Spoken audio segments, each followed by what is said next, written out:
ఒకటి కాదు రెండు కాదు తెలుగు ఇండస్ట్రీలో దాదాపు 40 సంవత్సరాల నుంచి ఉన్నారు. ఆయన ఒక నటుడు మాత్రమే కాదు, ఒక డైరెక్టర్, ఒక పొలిటీషియన్. బహుశా ఆయన గురించి తెలియని వారు తెలుగు ఇండస్ట్రీలో ఉండకపోవచ్చు. ఆయన ఎవరో కాదు, గూడా రామకృష్ణ గారు. గూడా రామకృష్ణ గారు అనే కన్నా దాసరి నారాయణరావు గారు శిష్యులంటేనే మీ అందరికీ గుర్తొస్తుంది. దాసరి నారాయణరావు గారి శిష్యులు కూడా రామకృష్ణ గారు ఈరోజు మనతో చిట్ చాట్ చేయడానికి ఉన్నారు. ఆయనతో మాట్లాడి మరిన్ని విషయాలు డీప్గా తెలుసుకుందాం. నమస్కారం సార్. సార్, యాక్చువల్లీ చాలా మందికి గూడా రామకృష్ణ అంటే ఎవరికి గుర్తుపట్టరు సార్ అంత త్వరగా. అదే దాసరి నారాయణరావు గారి శిష్యులు అంటే ఈజీగా మిమ్మల్ని గుర్తుపెట్టేస్తారు, వెంటనే మీరని చెప్పి మైండ్లో స్ట్రైక్ అవుతూ ఉంటుంది. సో అసలు మీరు దాసరి నారాయణరావు గారి శిష్యులు అవ్వడానికి గల కారణం ఏంటి? అసలు మీ జర్నీ ఇండస్ట్రీలో ఎలా స్టార్ట్ అయింది? ముందుగా స్వతంత్ర టీవీ యాజమాన్యానికి, స్వతంత్ర టీవీ వీక్షకులకు గూడా రామకృష్ణ నమస్కారం. నిజంగా అమ్మా, చలనచిత్ర పరిశ్రమ రావడం అనేది నా అదృష్టంగా ఫీల్ అవుతాను. దట్టు దర్శకరత్న దాసనారాయణరావు గారి దగ్గర ఆయనతో ఆయనే మాట్లాడుకోలేని రోజుల్లో నేను మజ్ను అనే సినిమాకి అసిస్టెంట్ డైరెక్టర్గా 1986 సంవత్సరంలో వచ్చాను. ఆ నేపథ్యం వచ్చేసి నిజామాబాద్ జిల్లా బోధన్ మండలం సాలూరు క్యాంప్ గ్రామం. నా స్టడీ అంతా బోధనలో జరిగిపోయింది. నా BA ఇంగ్లీష్ లిటరేచర్ బోధనలోనే కంప్లీట్ చేశాను. నిజాం షుగర్ ఫ్యాక్టరీ కాలేజ్ అంటే ఫేమస్ అనమాట. That is affiliated to Osmania university. అక్కడ కంప్లీట్ చేసిన తర్వాత మహారాష్ట్రలో MA సీట్ వచ్చింది. మహారాష్ట్రలో అప్పుడు మనకి ఎవరు చెప్పారు, అక్కడ లెక్చరర్లకి మనం పాఠాలు చెప్పాలని. ఈ మాత్రందరికి అక్కడికి ఎందుకని చెప్పేసి ఉస్మానియాలో సీట్ రాలేదు. FC ఫార్వర్డ్ క్యాస్ట్ కావటం వల్ల. అప్పటికే మాకు స్కూల్ నుంచి డ్రామాలు రాయటం, డైరెక్షన్, యాక్టింగ్ అనుభవం ఉండటం వల్ల ఈ ఇంట్రెస్ట్తో దాసనారాయణరావు గారి దగ్గర జాయిన్ అయిపోయినాం అసిస్టెంట్ డైరెక్టర్గా. నిజానికి పాప మన ఆ టైంలో ఫీల్డ్కి వద్దన్నారు. ఫీల్డ్ గురించి ఆయనకి తెలుసు కాబట్టి మనకు అర్థం కాలేదు. సరే, ఓకే, వచ్చాం. ఆ రోజు నుంచి ఈ రోజు దాకా స్టేజ్లో ఉన్నాం. చెప్పండి సార్. మరి ఫీల్డ్కి సార్ వద్దన్నారు దాసరి నారాయణరావు గారు, కానీ వచ్చాను అంటున్నారు కదా. మీ లైఫ్లో ఎప్పుడన్నా ఒక్కసారి అన్న అనుకున్నారా, సార్ చెప్పింది, దాసరి నారాయణరావు గారు చెప్పింది విని ఫీల్డ్ వదిలేసి వెళ్ళిపోయి ఉంటే నా లైఫ్ ఇలా ఉండకపోతుండే అని ఎప్పుడన్నా మీరు ఫీల్ అయిన రోజులు ఉన్నాయా? మంచి క్వశ్చన్ వేశారమ్మా. ఇది ఒక రంగుల ప్రపంచం, ఒక మాయ. సినిమా అంటేనే ఒక మాయ, ఒక అద్భుతం. అయితే ఈ అద్భుతం వెనక ఎన్నో కష్టాలు, నష్టాలు ఉంటాయి. ఒక రెగ్యులర్ వర్క్ ఉండదు. ఎప్పుడు మనిషికి సక్సెస్లు ఉండవు. అది దాసనారాయణరావు గారైనా, రాఘవేంద్రరావు గారైనా, లేకపోతే కేవీ రెడ్డి గారైనా, ఒకప్పుడు ఎవరైనా సరే సక్సెస్లు ఎప్పుడు ఉండవు. ఆ సక్సెస్ ఉన్నప్పుడు మ్యాటర్ వేరుగా ఉంటుంది, సక్సెస్ లేనప్పుడు ఫీల్డ్ మ్యాటర్స్ వేరుగా ఉంటాయి. నేను ఆయన దగ్గర అసిస్టెంట్ డైరెక్టర్ పనిచేసేటప్పుడు ఏం కష్టాలు పడలేదు, కానీ డైరెక్టర్ అయిన తర్వాత డైరెక్షన్ చేసేటప్పుడు ప్రొడక్షన్లో కాంప్రమైజ్ అయి చేసేటప్పుడు బాధపడ్డాను. అలా జూబ్లీస్ కొండలోకి వెళ్ళిపోయి ఒక్కడనే కూర్చొని బాధపడేవాడిని. ఏడ్చిన సంఘటనలు ఉన్నాయి. అంటే మనం ఎక్కడ కాంప్రమైజ్ అవుతామో అక్కడ అవుట్పుట్ రాదు. అవుట్పుట్ రాకపోతే సక్సెస్ ఉండదు. ఆ ఫీల్ అయిన ఘటనలు చాలా ఉన్నాయి. బట్ అన్నిటిని అధిగమిస్తూ నేను ఆయన దగ్గరకు వచ్చిన తర్వాత 3 ఇయర్స్లోనే నేను ఫస్ట్ సినిమా ఏలూరు సురేందర్ రెడ్డి గారు అని చెప్పేసి ఆయనకి ఫస్ట్ సినిమా. ఆయన నన్ను వెతుక్కుంటూ వచ్చారు, నాకు డైరెక్షన్ అవకాశం ఇచ్చారు. ఇండైరెక్ట్గా దాసనారాయణరావు గారు నాకు దేవుడు అయితే, మరో దేవుడు ఏలూరు సురేందర్ రెడ్డి గారు. ఫస్ట్ సినిమా తారక ప్రభు దీక్షా మహిమలో 1991. అప్పటికి శంకరాభరణం సినిమా రిలీజ్ అయింది. సోమయాజులు గారు అప్పటికి ఆయన ఓవర్ నైట్ స్టార్ అయిపోయారు. శంకరాభరణం సోమయాజులు గారు నాకు hero. My first hero was Somayajulu గారు. తర్వాత ధర్మర్ సుబ్రహ్మణ్యం గారు, అప్పటికి ఆనంద బ్రహ్మ దూరదర్శన్లో ఉండేవాళ్ళు. ఆయన ఒక మంచి నెగిటివ్ క్యారెక్టర్తో నా సినిమాలో అలా స్టార్ట్ చేశాను. మన ఫస్ట్ సినిమా అలా స్టార్ట్ అయింది. సార్, మరి ఫస్ట్ హీరో శంకరాభరణం చాలా సూపర్ డూపర్ హిట్ ఆ రోజుల్లో. సో ఆయన వచ్చి మీ సినిమాలో ఫస్ట్ టైం మిమ్మల్ని నమ్మి మీకు ఒక ఛాన్స్ ఇచ్చి మీతో చేశారు. సో అప్పుడు మీరు దాన్ని ఎలా ఓవర్టేక్ చేశారు? అంటే మీలో ఒక టెన్షన్ ఉంటుంది కదా సార్, అంతా హిట్ అయిన తర్వాత నేను తీసిన సినిమా కంపల్సరీ మీది హిట్ అవ్వాలి, ఎందుకంటే చాలా హోప్స్ పెట్టుకుంటారు. ఒక మూవీ హిట్ అయిన తర్వాత ఓవర్ నైట్లో స్టార్ అయిన తర్వాత కూడా ఒక సినిమా తీస్తున్నారంటే నెక్స్ట్ కంపల్సరీ హిట్ ఇవ్వాల్సి ఉంటుంది. సో అదంతా మీరు ఎలా మేనేజ్ చేశారు? నేను సోమయాజు గారికి నేను స్టోరీ చెప్పానమ్మా. చెప్పినప్పుడు ఆయన ఇంప్రెస్ అయ్యారు.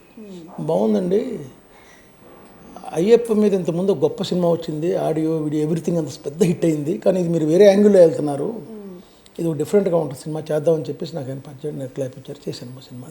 అది ఒక 5-6 సీజన్స్లో రెగ్యులర్ రిలీజ్ అయింది. నాకు గొప్ప పేరు వచ్చిందని చెప్పను, కానీ బట్ ఓ పాజిటివ్ ఫీలింగ్లో సినిమా రిలీజ్ అయింది. సో మీరు స్టార్టింగ్ నుంచి యాక్టర్ కిందే చేశారా, లేకపోతే ఫస్ట్ డైరెక్షన్లోకి ఎంటర్ అయ్యారా?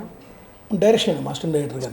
స్టార్టింగ్ మీరు అసిస్టెంట్ డైరెక్టర్ మజ్ను సినిమాకి అప్రెంటిస్గా, ఆ తర్వాత ఆత్మబంధువు, అభిసారిక, కాంచన సీత, ప్రజాప్రతినిధి, నియంత, అహంకారి సినిమా టైంలో నేను సినిమా ఆఫర్ వచ్చేసిన డైరెక్షన్ బయటకు వచ్చేసాను గురువారి దగ్గర నుంచి. ఓకే.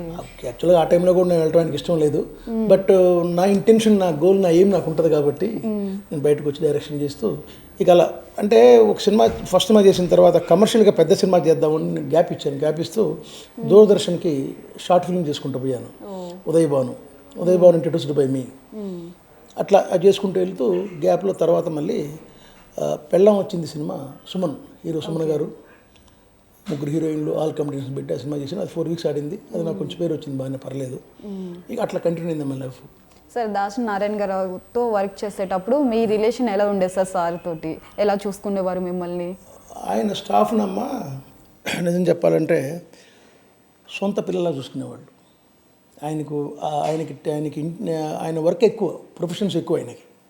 ఒక డైరెక్టర్, ఒక రైటర్, ఒక యాక్టర్, ఒక ప్రెస్ ఉదయం పత్రిక, ఒక editor, publisher, political, above all these cinema field మొత్తానికి ఒక పెద్ద దిక్కు, ఒక ట్రేడ్ యూనియన్ లీడర్. ఇన్ని యావిగేషన్స్ మధ్యలో కూడా తను రోజుకి 2-3 సినిమాలు షూట్ చేసేవాడు. Yes, 3 pictures per day, 24 hours. ఎలా సాధ్యం సార్ ఆయనకి అసలు? 3 చోట్ల అతను ఉండేవాడు. Direction department co directors, assistant డైరెక్టర్లు ఉండేవాళ్ళు, ఎక్కువ మంది ఉండేవాళ్ళు. వాళ్ళు చూసుకుంటూ ఉంటారు, తను ఉంటాడు. ఆ కోఆర్డినేషన్తో, ఒక పాజిటివ్ కోఆర్డినేషన్తో డైలీ 3 సినిమాలు తీసిన ఒకే ఒక డైరెక్టర్ దాసరి నారాయణరావు గారు. అవును సార్, ఎందుకంటే ఇప్పుడు ఒక్క సినిమా తీయడానికి 2, 3, 5 సంవత్సరాలు కూడా తీసుకున్న రోజులు ఉన్నాయి సార్.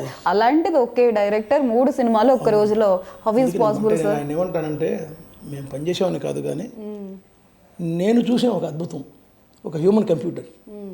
ఎస్, ఏ సెట్లో ఉంటే ఆ సినిమా ఇట్లా ఒక చిప్, ఆ చిప్ సెపరేట్గా బయటకు వచ్చేసి, ఆ సెట్లో ఉంటే అక్కడ ఇక్కడ political, paper, trade union, politics, everything is no replacement personality. ఇంకా ఒక దాసరి నారాయణరావు గారు లేరు అనుకునే కన్నా రారు అని చెప్తాం, రాలేరు. ప్లస్ ఆయన లేరు అనకూడదు. ఆయన ఈ చలనచిత్ర పరిశ్రమలో ఒక వైఫై లాగా ప్రతి చోట తను ఉంటాడు. ఎస్ సార్, ఇప్పుడు మీరు చెప్పారు ఇందాక ఉదయ్ పత్రిక కూడా సార్ది అని చెప్పేసి, దాంట్లో మీరు పబ్లిషర్ కింద చేశారంటే అది నిజమేనా సార్? అంటే సబ్ ఎడిటర్ కింద షూటింగ్ లేనప్పుడు, షూట్ గ్యాప్ టైంలో ఈవినింగ్ అవర్స్ ఉదయం పత్రికలో సబ్ ఎడిటర్గా చేసాం. మఫ్షిల్ డెస్క్కి తెలంగాణ ఎడిషన్స్తో సంబంధించిన దానికి సబ్ ఎడిటర్గా పనిచేసాను 2-3 years. అది నాకు చాలా ఉపయోగపడ్డది నాకు భవిష్యత్తులో. ఆ రోజు నేను చేసిన దానికి ఆ అనుభవం నాకు చాలా ప్రముఖులతో పరిచయాలు, ఒక ప్రపంచం గురించి తెలుసుకుంటానికి ఒక అవకాశం దొరికింది నాకు. సినిమాలు చేస్తూనే మీకు బ్రేక్ దొరికిన టైంలో సబ్ ఎడిటర్ కింద చేసేవారా? అవును, నాకు ఆ అవకాశం నాకు మా గురువు గారు అది కొద్ది మందికి ఇచ్చాడు, అందులో నేను ఒకడిని. చాలా అదృష్టవంతులు సార్. దాసరి నారాయణరావు గారు లాంటి ది లెజెండరీ డైరెక్టర్ సార్, ఆయన గురించి ఎంత చెప్పినా తక్కువే. అలాంటిది చాలా మందికి ఆ గౌరవం దక్కదు సార్. దాసరి నారాయణరావు గారు శిష్యులు అంటే వెంటనే మిమ్మల్ని గుర్తుపడతారు. ఆ బిరుదు ఇంకెవరికీ లేదు, మీకు తప్ప. సో ఆ విషయంలో మీరైతే చాలా లక్కీ సార్. ఇంకా మరి ఈ విషయానికి వస్తే సార్, 40 సంవత్సరాలు మీరు ఇండస్ట్రీలో ఉన్నారు కదా సార్. 40 సంవత్సరాల నుంచి ఇప్పుడు చూస్తున్న ఇండస్ట్రీ ఎలా అనిపిస్తుంది? ఒకప్పుడు ఇండస్ట్రీ మీకు ఎలా ఉంది సార్? 40 సంవత్సరాల క్రితం ఇండస్ట్రీ అన్నది బ్రెయిన్లో ఉండేది, చేతిలో ఉండేది. అది ఇవాళ ల్యాప్టాప్లోకి వచ్చేసింది, డిజిటలైజ్ అయ్యి. అంటే మార్పు అనేది సహజం, ఏ ఫీల్డ్లో అయినా సరే, సినిమా ఫీల్డ్ కావచ్చు, రాజకీయ రంగం కావచ్చు, ఏదైనా సరే మార్పు అనేది సహజం. ఆ మార్పు అనేది ఎలా ఉండాలంటే beyond the taste and limits of our people, our culture అనేది ఉండకూడదు. మన దీన్ని సర్కిల్లోనే ఉండాలి, ఆ పరిధి దాటిపోకూడదు. ఇప్పుడు కొన్ని ఏంటంటే మీకు ఒక ప్రొఫెషనల్ ఇదనేది తక్కువైపోయింది. ఎవరికి వాళ్ళు మేమే గొప్పవాళ్ళు, మేమే మేధావులు అనుకునే స్టేజ్ అనేది ఎప్పుడో వచ్చేసింది, దాటిపోయింది. ఎస్పెషల్లీ కరోనాకు ముందు తెలుగు సినిమా వేరు, కరోనా తర్వాత తెలుగు సినిమా పరిస్థితి వేరు. దాన్ని మేమేమనుకుంటామంటే ఫీల్డ్లో దాసరి గారికి ముందు సినిమా, దాసరి గారికి తర్వాత cinema, before Christ after Christ అంటాం కదా, అట్లా సినిమా ఫీల్డ్ ఆ స్టేజ్కి వచ్చింది. ఆ గొప్పతనాన్ని ఒక టెక్నీషియన్కి, ఒక తెలుగు సినిమాకి ఆ గొప్పతనాన్ని తీసుకొచ్చిన గొప్ప టెక్నీషియన్, గొప్ప వ్యక్తి దాసరి నారాయణరావు గారు, దర్శకరత్న గారు. ఆల్ దిస్ మై గురువు గారు. Yes sir. Sir, Dasari Narayana Rao గారి దగ్గరే మీరు అసిస్టెంట్ డైరెక్టర్ తీసి కష్టపడిన తర్వాత కానీ అవార్డ్స్ రావడం చాలా కష్టం. అలాంటిది మీకు స్టార్టింగ్లోనే అంత మంచి సినిమా అందించారు మీరు.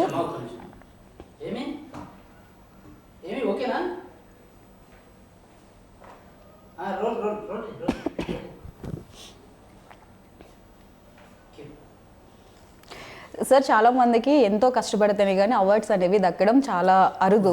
అలాంటిది మీకు తీసిన సినిమా వెంటనే మీరు డైరెక్టర్ అయ్యారు కదా సార్, అవ్వగానే మీకు నంది అవార్డు వచ్చింది. దట్టు మీ గురువు గారు ఎవరైతే ఉన్నారో ఆయన ముందే మీరు అవార్డు తీసుకున్నారో ఆ ఫీలింగ్ మీకు ఎలా ఉంది సార్? అది లైఫ్లో నాకు ఒక గొప్ప అచీవ్మెంట్ అమ్మా. నాకు విషయం ఏంటంటే అప్పటిదాకా మా గురువు గారికి కూడా ఆ కేటగిరీ కింద అవార్డు రాలేదు. ఆయన ఇల్లంతా నంది అవార్డులు, నేషనల్ అవార్డ్స్ చాలా ఉంటాయి ఇల్లంతా. ఈ ఒక అవార్డు రాలేదు ఆయనకి. తర్వాత 2010-11కి పరమవీర చక్ర సినిమాకి వచ్చింది అదే అవార్డు. ఉత్తమ జాతీయ సమగ్రతా చిత్రం కింద శ్రీమతి సరోజిని నాయుడు అవార్డు అమ్మ. అది ఒక్క అవార్డుకే క్యాష్ ప్రైజ్. ఆ ఒక్క అవార్డు ఇద్దరికి ఇస్తారు. ప్రొడ్యూసర్కి చిన్న స్వర్ణనంది, డైరెక్టర్కి తామ్రనంది. అవార్డు తీసుకున్నప్పుడు మా గురుగారు చూస్తూ ఉన్నారు. ఆయన చూస్తుండగా 3 minutes స్టేజ్ మీద ఉండి అవార్డు తీసుకున్నాం. అది నా లైఫ్లో ఒక గొప్ప అచీవ్మెంట్. మోహన్ బాబు గారు ఒక మాట అన్నారు. ఆయన సినిమా ప్రివ్యూ చూపించాం మోహన్ బాబు గారికి. ఏ రామకృష్ణ, నాకు సాయిబాబా భక్తుండయ్యా, నేను సాయిబాబాలో ఎంత విషయం ఉందా అన్నాడు. అంటే బాబు గారు, నేను సాయిబాబా గురించి తీసింది చాలా తక్కువ, ఇంకా చాలా ఉంది తీయాల్సింది అని చెప్పాను. నీకు అవార్డు వస్తాయి అని చెప్పాడు ఆయన. ఆయన మాట అవార్డు వచ్చింది. అది లైఫ్లో నాకు ఈ Oscar award, national award feel ఒక గొప్ప అవార్డు మాకు అది. ఆ తర్వాత మా గురుగారు నెక్స్ట్ డే అన్నారు, మొత్తానికి సాధించావురా అన్నాడు. ఏ ఫీల్డ్కి అయితే తను వద్దన్నాడు, వెళ్ళిపో అన్నాడు, అదే ఫీల్డ్లో ఉన్న తర్వాత మొత్తానికి సాధించావురా అన్నాడు. గ్రేట్ సార్, ఇది కదా సార్ రియల్ సక్సెస్ అంటే. అది నిజంగా మర్చిపోలేను రోజు. ఇట్స్ గ్రేట్ అచీవ్మెంట్ ఉంది. ఎవరైతే గురువు గారు వద్దు ఫీల్డ్ అన్నారో ఆయనతోనే శబాష్ అనిపించుకున్నారు. Really great sir. అది నిజమైన సక్సెస్ కి నిదర్శనం అంటారు దాన్ని. సార్ ఇప్పుడు మీకు చాలా కనెక్షన్ ఉంది కదా సార్ దాసరి నారాయణరావు గారు. ఆయన చనిపోయిన నాటికి 31.5 years. 31.5 years relation. డైరెక్టర్ బయటకు వెళ్ళిపోయినా కూడా నాకు ఆయనతో ఎవ్రీడే ఏదో ఒక పనులు ఉండే, లింక్స్ ఉండేవి. ఇప్పటికీ జనాల్లో ఉంది ఏంటంటే దాసరి నారాయణరావు గారి మరణం సహజ మరణం కాదని చెప్పేసి అంటున్నారు. దీనికి మీరేమంటారు? ఇన్ని ఇయర్స్ రిలేషన్ మీకు ఉంది కాబట్టి. నేను ఇది ఖరాఖండిగా చెప్పలేను కానీ ఇప్పుడు ఆయన సడన్గా హాస్పిటల్కి వెళ్ళటం, హాస్పిటల్ అడ్మిట్ కావటం, హాస్పిటల్ నుంచి వస్తూనే మళ్ళీ ఇది ఇన్ఫెక్షన్తో రావటం, మళ్ళీ హాస్పిటల్కి వెళ్ళటం, రకరకాలు జరిగినాయి. దీని గురించి అప్పట్లో ఇట్లా రకరకాలుగా అనుకున్నారు, గుసగుసలు అనిపించినాయి. ఒక ప్రముఖ ఛానల్లో కూడా ఈ డౌట్ల మీద ఒక చిన్న ఆర్టికల్ ప్లే చేశారు. దాని గురించి ఇప్పుడు నేను మాట్లాడే కన్నా చెప్పే కన్నా కూడా ఆయన లేడు, మనిషి లేడు అసలు. దాసరి నారాయణరావు గారు అన్న ఒక అద్భుతం, ఒక కంప్యూటర్ పోయిన తర్వాత మనం ఆయన గురించి, ఆయన మరణం గురించి మాట్లాడుకునే కన్నా ఆయన చావలేదమ్మా, చనిపోలేదు. ఆయన తీసిన 151 సినిమాలు లైవ్లో ఉన్నాయి. ఆయన సినిమా ఫీల్డ్ కోసం ఆయన చేసిన కృషి లైవ్లో ఉంది. ఆయన సినిమా ఫీల్డ్లో ప్రతి చోట, ప్రతి స్టూడియోలో ప్రతి కార్మికుడు, కళాకారుడు పక్కన ఒక వైఫై లాగా ఉన్నాడు ఇప్పటికి కూడా. Is the great inspiration. Is alive. Yes sir. అంటే అసలు సార్ చనిపోయే ముందు, దాసరి నారాయణరావు గారు చనిపోయే ముందు అసలు ఏం జరిగింది సార్? అంటే తనకు ఏదో సర్జరీ అని చెప్పేసి, వెయిట్ తగ్గుతానికి సర్జరీ అని చెప్పేసి కిమ్స్ హాస్పిటల్లో జాయిన్ చేశారమ్మా. సర్జరీ అయింది. సర్జరీ అయిన తర్వాత ఏదో ఇన్ఫెక్షన్ అయిందట, తెలిసిందో తెలియదు, డిశ్చార్జ్ చేశారు. మళ్ళీ ఇది ఇన్ఫెక్షన్ అయితే మళ్ళీ తీసుకెళ్లారు. ఇంకా అక్కడే సీరియస్ అయిపోయి అక్కడే చనిపోయారు. అదేమో తెలిసింది. అంటే అనుకుంటున్న వాస్తవం అది. రకరకాలుగా ఊహాగానాలు, పుకార్లు అవి మనం ఆ డెప్త్కి నేను అందలుచుకోలేదు. ప్రస్తుతం కూడా అసలు మనిషి లేనప్పుడు వాటి గురించి మనం మాట్లాడుకుని వేస్ట్. సార్ ఇంకా నేను విన్నది ఏంటంటే దాసరి నారాయణరావు గారు చనిపోయిన తర్వాత వాళ్ళ కుటుంబంలో ఆస్తి కలహాలు వచ్చాయని విన్నాను. అది నిజమేనా సార్? నిజమేనమ్మా అవి. ఎందుకంటే ఆయన ఉన్నప్పుడు దాన ధర్మాలు చేశారా, 365 రోజులు గేటు ఓపెన్ చేసి ఉండేదమ్మా ఆయన. ఒక్క ఇంటి గేటు కాదు, ఆయన గుండె తలుపులు తెరిచి ఇంటికి వచ్చిన వాళ్ళు డైలీ ఒక ఫంక్షన్ లాగా, ప్రతిరోజు ఆయన ఇంట్లో ఏదో ఒక చిన్న ఫంక్షన్ లాగా జరుగుతుండేది. కొత్త సంవత్సరం వస్తే ఫీల్డ్ మొత్తం ఆయన ఇంట్లో వచ్చేస్తే నమస్కారం పెట్టి ఆయన దగ్గర కవర్లు తీసుకొని ఆ ఇంట్లో భోంచేసిపోకుండా ఎవరు పోరు. ఆయన May 4th ఆయన birthday. May 4th.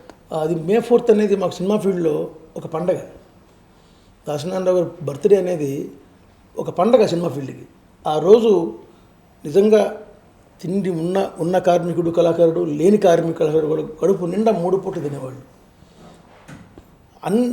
High profile ఉన్న ఆర్టిస్టు, డైరెక్టర్ కూడా వచ్చేసి అక్కడ ఎంతో కొంత తినిపోయాయి. ఎందుకంటే సెంటిమెంట్గా ఆ ఇంట్లో ఆ రోజు తింటే ఆ సంవత్సరం అంతా బాగుంటాం, మనకు ఫుడ్ వస్తుందని ఒక సెంటిమెంట్ ఫీలింగ్. ఆ ఫీలింగ్ చూస్తే మాకు ఇప్పటికి కూడా ఒక ఎమోషన్ వస్తుందమ్మా. అంటే ఎమోషన్ అంటే ఇట్స్ నాట్ ఇది చూసాం ఆయన గొప్పతనం. ఇవాళ సో కాల్డ్ ప్రొఫెషనల్స్ కానీ పెద్ద పెద్ద ప్రముఖులు కానీ ఇళ్ళకి వెళ్తే మాట్లాడరు, మంచి గ్లాస్ మంచిని ఇవ్వరు. అవును సార్. అటువంటిది ఆయన చివరి శ్వాస వరకు నాకు బాగా గుర్తమ్మా. ఆయన చనిపోయిన రోజు డెడ్ బాడీ తీసుకెళ్తున్నారు, 5 రకాల టిఫిన్లు, ఆ రోడ్డు అంతా జామ్ అయిపోయింది. 5 రకాల టిఫిన్లు ఆయన డెడ్ బాడీ వెళ్ళిపోయిన తర్వాత రోడ్డు మొత్తం శూన్యం అయిపోయిన తర్వాత కూడా ఇంకా కొన్ని వందల మంది వేల మందికి ఆడ భోజనం టిఫిన్లు ఉన్నాయి. That was his greatness. అది మనం అది చెప్పుకోవడానికి తప్ప ఇప్పుడు మనం దాన్ని ఏం చేయలేమమ్మా. Okay, sorry, just little bit emotion, practical మీ ఎమోషన్లోనే తెలుస్తుంది సార్ ఆయన మీద మీకు ఎంత రెస్పెక్ట్ ఉంది, మీకున్న బాండింగ్ తెలుస్తుంది సార్ మొత్తం అంతా. సార్ ఇప్పుడు మంచి ఆ టైంలో యాక్టర్స్ కానీ ఇట్లా డైరెక్టర్స్ కానీ ఇంత చాలా పెద్ద స్టార్ డైరెక్టర్ కదా సార్ ఆయన. ఆ టైంలోని గవర్నమెంట్ స్థలాలు చాలా మంది యాక్టర్స్ అందరూ వాడుకున్నారు, ఆ స్థలంలో ఇచ్చింది. కానీ దాసరి నారాయణరావు గారు నేను ఇచ్చే స్టేజ్లో ఉన్నాను, నేను ఒకరి దగ్గర తీసుకోనని చెప్పి తీసుకోలేదంట కదా సార్. అంటే వాడుకున్నారంటే అమ్మా, ప్రభుత్వం చెన్నై నుంచి మద్రాసు నుంచి ప్రభుత్వం ఇక్కడికి మన హైదరాబాద్ రావాలి, ఇక్కడ పరిశ్రమ స్థిరపడాలని చెప్పేసి చెన్నారెడ్డి గారు ముఖ్యమంత్రిగా ఉన్నప్పుడు ఆహ్వానించారు ఫీల్డ్ని ఇక్కడికి. ఆహ్వానించినప్పుడు ఒట్టి రారు కదా, హైదరాబాద్లో పలానా జూబ్లీస్లో బంజారాస్లో ప్లేసులు మీకు స్టూడియోలకి ఇస్తాం, ఇళ్ళకి ఇస్తాం, ఫ్రీగా ఇస్తాం అని పిలిస్తే వచ్చారు. కొందరు ఇళ్ళ కోసం తీసుకున్నారు, కొందరు స్టూడియో కోసం తీసుకున్నారు. ఇది నామమాత్రం రేటు కింద గవర్నమెంట్కి అమౌంట్ పే చేశారు, తీసుకున్నారు, స్టూడియోలు కట్టుకున్నారు. 100 స్టూడియోలు ఆ స్టూడియో రూల్స్ని బ్రేక్ చేసి కన్స్ట్రక్షన్ చేశారు. అది అప్పుడు ప్రభుత్వాలను బట్టి దాన్ని బట్టి జరిగిపోయినాయి. బట్ గవర్నమెంట్ నుంచి నాకు 1 గజం స్థలం వద్దు, నాకు సబ్సిడీ కూడా వద్దు అని తిరస్కరించిన ఒకే ఒక నిర్మాత, దర్శకుడు, నటుడు, రచయిత, పబ్లిషర్, ట్రేడ్ యూనియన్ లీడర్ ఒక దాసరి నారాయణరావు గారు. అది గ్రేట్. ఆయన గ్రేట్నెస్. అది చాలు, నాకు చాలా ఉంది, నేను కష్టపడుతున్నా, సంపాదించుకుంటూ నాకు ఉంది, నాకు గవర్నమెంట్ నాకెందుకు, లేని వాళ్ళకి ఇవ్వండి అని ఆయన చేసడం. అది ఒక గ్రేట్ థింగ్. అది గ్రేట్ సార్. అట్లా అంటే మనకి అది ఇప్పుడు చాలా మంది ఒక్కరు కూడా రిజెక్ట్ చేయలేదు, అందరూ తీసుకున్నారు. ఏకైక వ్యక్తి రిజెక్ట్ చేసిన వాళ్ళంటే దాసరి నారాయణరావు గారు. అలాంటిది కృష్ణ గారు ఆయన తలుచుకుంటే తీసుకుని పెద్ద పెద్ద స్టూడియోస్ కట్టుకుని ఒక సామ్రాజ్యం నిర్మించుకోవచ్చు. చాలా, కాకపోతే నాకొద్దు, నా తరపున పేదవాళ్ళకి. ఆయనకి ముఖ్యమంత్రులు కానీ అంతా స్నేహితులే, అంతా బంధువులే. ప్లస్ ఆయన బేసికల్గా పొలిటికల్ లీడర్గా ఉన్నాడు. ఆయన ఒక సెంట్రల్ మినిస్టర్ స్టేజ్కి వెళ్ళాడు ఆయన. కాబట్టి ఆయన పెద్ద మ్యాటర్ కాదు. కానీ ఎప్పుడు ఆయన స్వార్థం కోసం ఏది చేసుకున్నది లేదు. అయినా కూడా చివరి మూమెంట్లో ఆయన మీద ఏదో చిన్న స్కామ్ అని చెప్పేసి ఒక మరకబడి ఆ సంఘర్షణలో దాంట్లో ఆ డిప్రెషన్లో ఆయన పాపం హాస్పిటల్కి వెళ్ళాడన్న అని కూడా అనుకుంటారు ఆ టైంలో. ఇది వాస్తవం యాక్చువల్గా. ఎందుకంటే మీరు దగ్గర చూసారు కాబట్టి మీకన్నా ఎవరికి తెలియదు. ఒక ఇంట్లో తల్లిదండ్రులు ఉన్నారు అనుకుందాం, పిల్లలు తప్పులు చేస్తే అది ఆ బాధ్యత ఫైనల్ పెట్టి ఆ తల్లిదండ్రులకు వస్తుంది. పిల్లలు తప్పు చేసిన వాళ్ళైనా వాళ్ళకే వస్తుంది. ఇప్పుడు ఆయన దగ్గర ఉన్న పిఎల్ చేశారా, పిఎస్సీలు చేశారా, మిగతాలు చేశారంటే అది అనవసరం. ఆయన పేరు ఆయన పేరు వాడారు. అది నువ్వు చూసుకోవాలి, నీ బాధ్యత. అది ఆయన చూసుకోలేకపోయాడు. ఆయన ఒక నమ్మకం మీద దానివల్ల ఆయనది చివరిలో అవుట్పుట్ మ్యాక్సిమం దాని గురించి బాగా స్ట్రగుల్ పడ్డాడు, బాగా డిప్రెషన్లోనే అయ్యాడు. దట్ దాసరి నారాయణరావు గారు ఉన్న టైంలో ఇండస్ట్రీలో ఎవరికి ఏ ప్రాబ్లం వచ్చినా కానీ తను ఒక పెద్దన్న పాత్ర పోషిస్తూ నేనున్నాను, మీకు ఏ ప్రాబ్లం లేదని చెప్పేసి ప్రతి ఒక్కరి సమస్యను ఆయన ప్రాబ్లం కింద తీసుకుని సాల్వ్ చేసేవారు సార్. ఆయన తర్వాత ఇప్పుడు ఇండస్ట్రీలో ఆయనలో ఎవరికి ఏ ప్రాబ్లం వచ్చో తీర్చేవారు ఉన్నారు. ఇప్పుడు లేరమ్మా, ఎవరు లేరు. ఎందుకంటే నేను చూసాను ప్రాక్టికల్గా ఎంత పెద్ద సమస్య అది. అది సమ్మె కావచ్చు, లేదా ఒక ఆర్టిస్ట్ ప్రాబ్లం కావచ్చు, ఒక డైరెక్టర్ ప్రాబ్లం కావచ్చు, ఒక కార్మికుడి ప్రాబ్లం కావచ్చు, 4 గోడల మధ్య 4 నిమిషాల్లో సాల్వ్ చేసేవాడు. That was his greatness. అసలు ఎవరికి తెలిసేది కాదు ఏ సమస్య ఏమైంది అని, లోపే సమస్య పరిష్కారం అయిపోయేది. ఇప్పుడు ఏ సమస్య వచ్చినా దాని గురించి ఆలోచించే మనిషి లేరు, దాని గురించి అసలు మాట్లాడే మనిషి లేరు.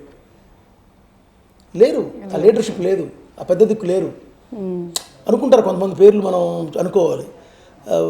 తమ్మాటి భరద్వాజ్ గారు అనుకుంటారు, మోహన్ బాబు గారు అంటారు, చిరంజీవి గారు అంటారు, లేకపోతే సి కళ్యాణ్ గారు అంటారు, ఇలా అంటారు. కానీ బట్ ప్రాక్టికల్గా వచ్చేటప్పటికి ఎవరు కూడా ప్రాక్టికల్గా ఇన్వాల్వ్మెంట్ కావలేకపోతున్నారు.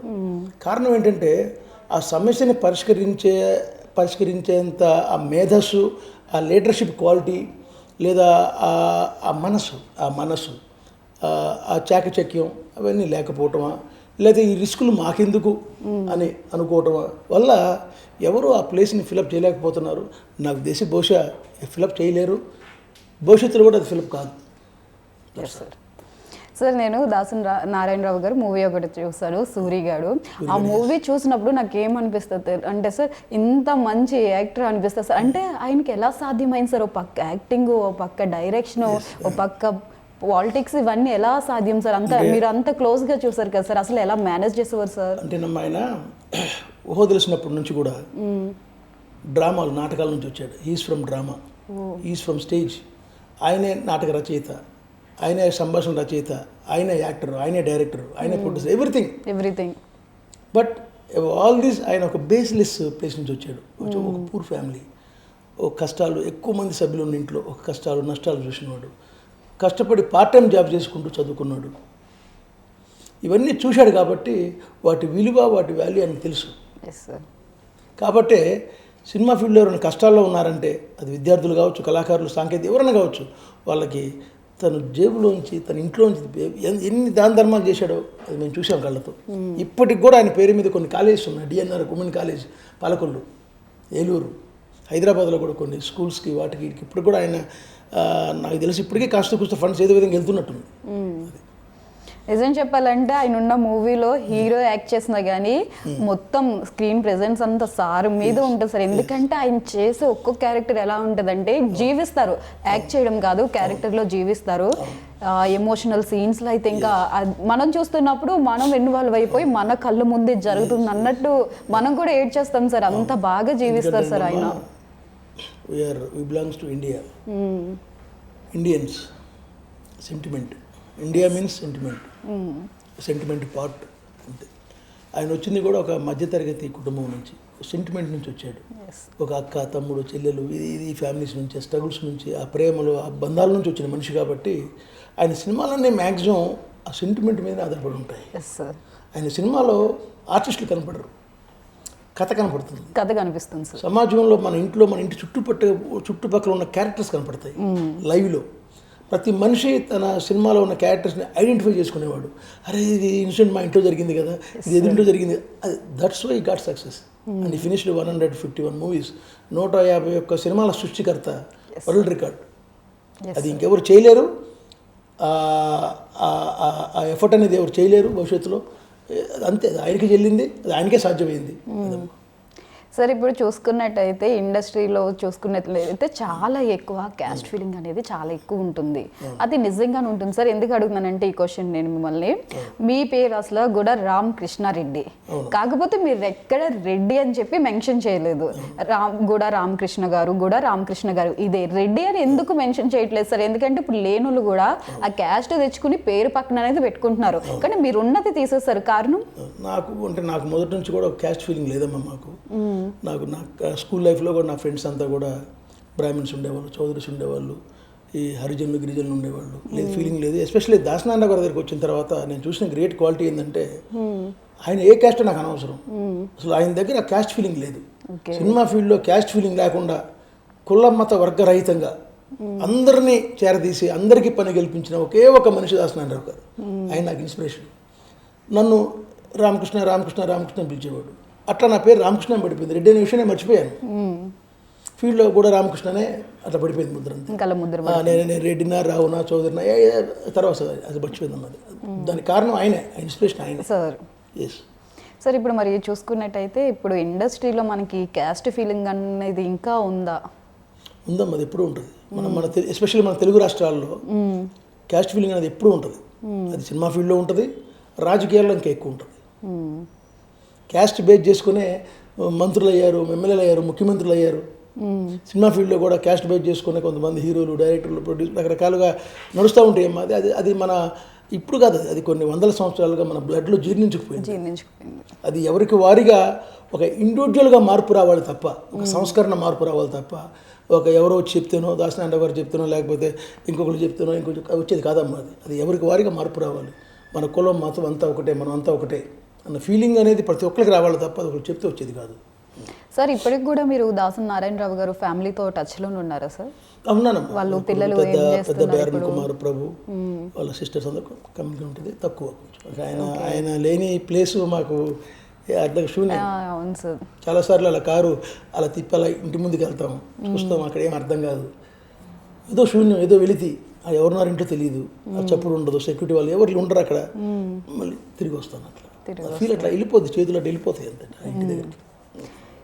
సార్ మీరు దాసరి నారాయణరావు గారు ఉన్న టైంలో మనం చూసుకున్నట్టయితే ఇండస్ట్రీలో ఎక్కువ అందరూ మన తెలుగు వాళ్ళు ఉండేవారు. తెలుగు ఇండస్ట్రీ అంటే తెలుగు వారు మాత్రమే ఎక్కువ యాక్ట్ చేసేవారు. ఇప్పుడు రాను రాను ఏమవుతుందంటే తెలుగు సినిమాల్లో తెలుగు వారు ఉండట్లేదు సార్, తక్కువైపోతున్నారు.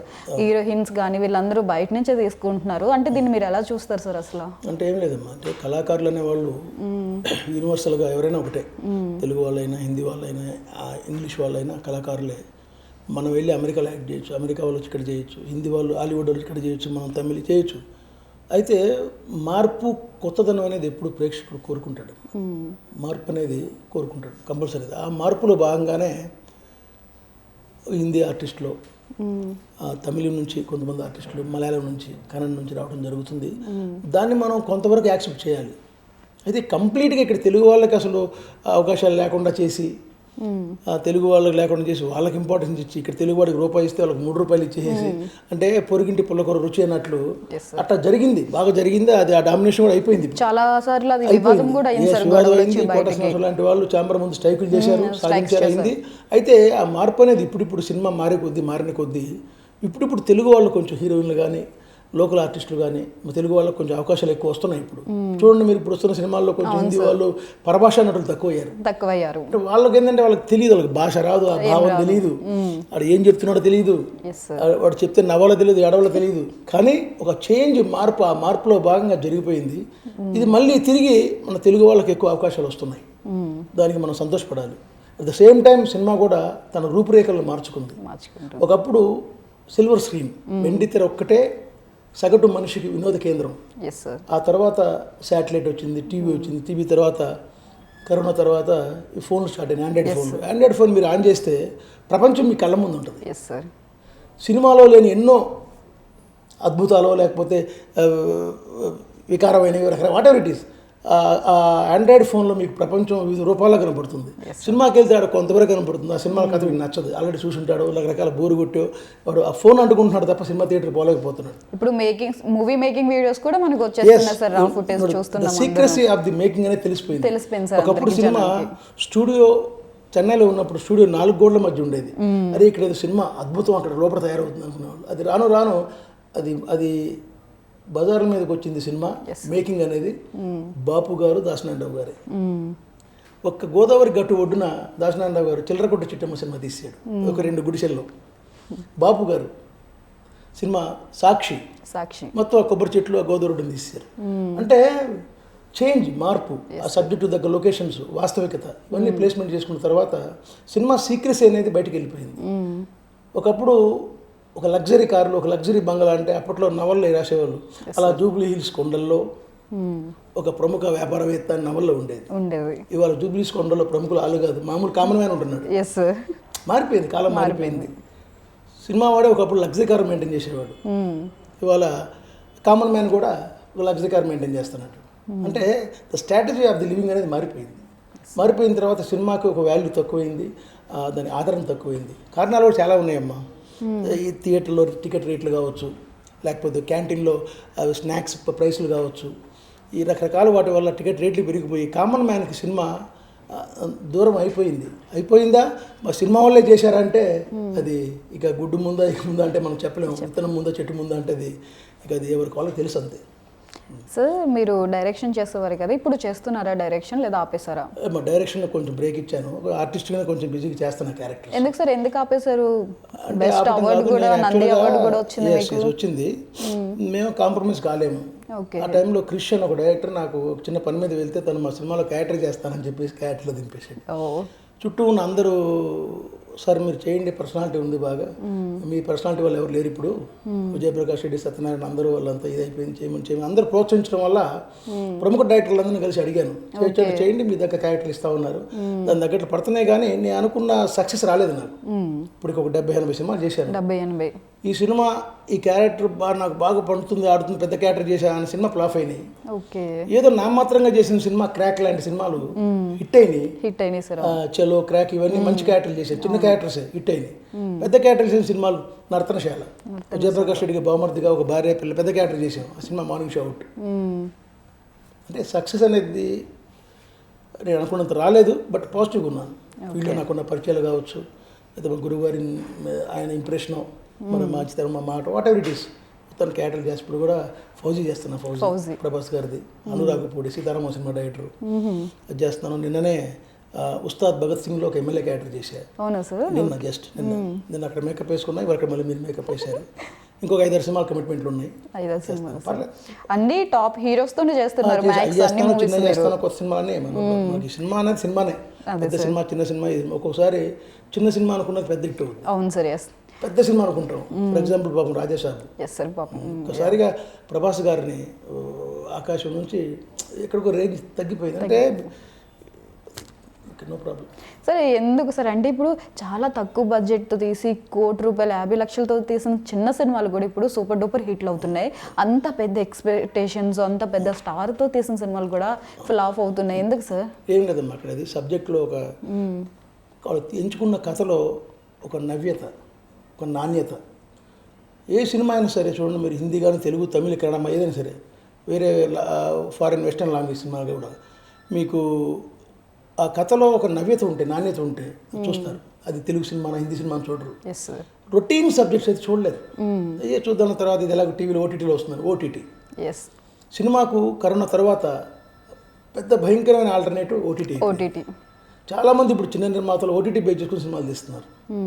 అయితే ఆ ప్రాసెస్లో క్వాలిటీని, మేకింగ్లో ఒక పర్ఫెక్షన్ మిస్ అవుతున్నారు. అది మిస్ అయినప్పుడు ఓటీటీలో కూడా చూడరు. అసలు సినిమా అంటేనే, భవిష్యత్తులో సినిమా అంటేనే క్లోజ్ చేసే పరిస్థితి వస్తుంది. అలా తయారవుతుంది. కారణం ఫీల్డే. ఏది మంచికైనా చెడుకైనా కారణం కూడా మా ఫీల్డ్ మనుషులే. అది మాత్రం నేను విత్ ప్రూఫ్తో చెప్పగలను. బట్ సార్, మరి ఓటీటీ గురించి మాట్లాడారు కాబట్టి, ఓటీటీ అనేది సినీ ఇండస్ట్రీకి ప్లస్ పాయింట్ అంటారా, నెగిటివ్ పాయింట్ అంటారా? మీరు దాన్ని ప్లస్లో చూస్తారా, నెగిటివ్? ఓటీటీ అనేది ఒకప్పుడు శాటిలైట్ ఉండేది, దాని టీవీ రేట్స్ అనేవాళ్ళు. చిన్న సినిమాకి థియేటర్లో సినిమా కలెక్షన్స్ రాకపోయినా శాటిలైట్ రేట్స్తో కొంత అమౌంట్ వచ్చేది. అట్లే ఇప్పుడు ఓటీటీ థియేటర్లో కలెక్షన్స్ కొంతవరకు వచ్చినా కొంతవరకు ఓటీటీ కవర్ చేస్తుంది. ప్లస్ పాయింటే.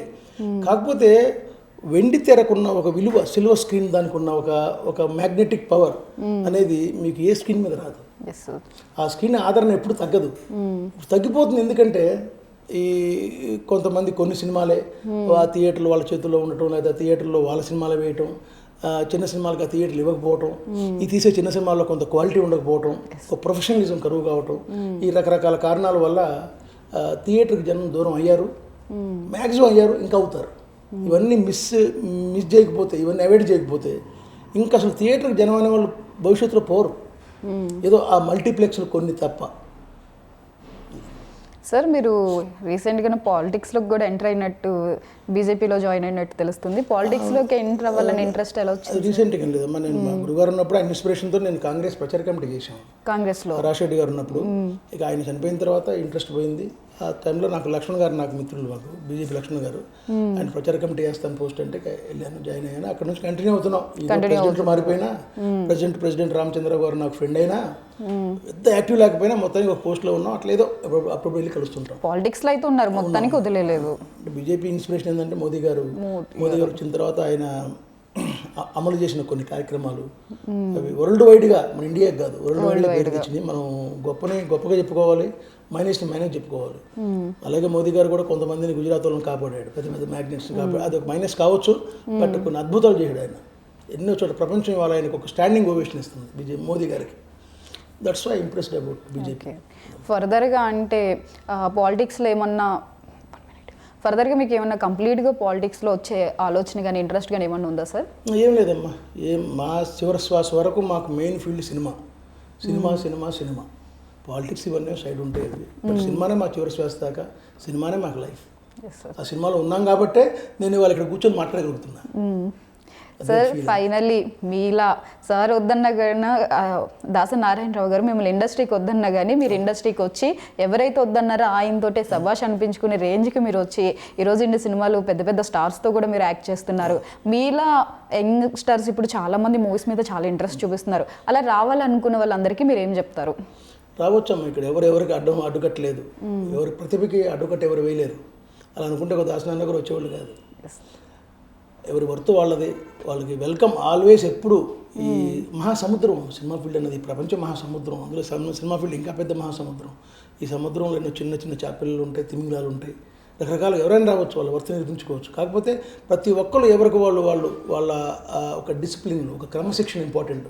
ఆ క్రమశిక్షణతో కమిట్మెంట్తో ఉంటే automatic they will get success. Sir మీతో మాట్లాడడం, దాసు నారాయణరావు గారికి మీకున్న ఈ బాండింగ్, ఎమోషన్స్ ఇవన్నీ తెలుసుకోవడం జనాలందరికీ ఒక్కసారిగా ఆయన గురించి మళ్ళీ గుర్తు చేసినట్టు అయింది సార్. చాలా హ్యాపీగా ఉంది మీతో ఈరోజు ఇలా మాట్లాడడం. Thank you so much sir. నమస్తే. వన్స్ అగైన్ స్వతంత్ర టీవీ వాళ్ళకి నా ఎమోషన్ని బయటపెట్టే అవకాశం ఇచ్చిన స్వతంత్ర టీవీ వాళ్ళకి నిజంగా నేను కృతజ్ఞుడిని. నమస్తే. Thank you so much sir. Okay అమ్మా, ఓకే. చూసారు కదా, ఇది ఇవాళ చిట్ చాట్. మరో ఎపిసోడ్లో మరో సెలబ్రిటీతో మళ్ళీ కలుద్దాం. అప్పటి వరకు సెలవు. ఏమైందండి? నేను స్టార్ట్ చేయను.